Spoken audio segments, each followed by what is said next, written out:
مثال لیتے ہیں، ہمارے پاس 3 صورتحال ہیں۔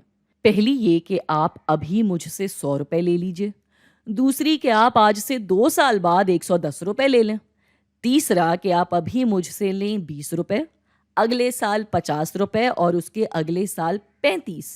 ایک صورت اور بھی ہے کہ آپ یہی پیسہ اپنے اس نئے والے بینک میں رکھوا دیں جہاں آپ کو 5% بغیر کسی رسک یا خطرے کے منافع مل رہا ہو۔ تو اگر آپ یہ 110 روپے مجھ سے نہیں لیتے اور یہ 100 روپے بینک میں رکھوا دیتے ہیں تو مطلب اس سود کے حساب سے آپ کی پریزنٹ ویلیو ہے اتنی۔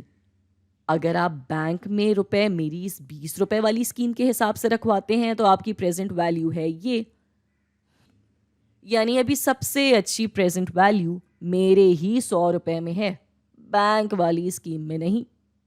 پھر مثال لیتے ہیں کہ بینک منافع دے رہا ہے 2%، تو اب دونوں کو حل کر کے دیکھ لیتے ہیں تو ادھر تو پیسے کی سب سے اچھی پریزنٹ ویلیو تب آ رہی ہے جب پیسہ سیدھا 2 سال بعد بینک سے لیا جائے، اور وہ بھی 2% منافع پہ۔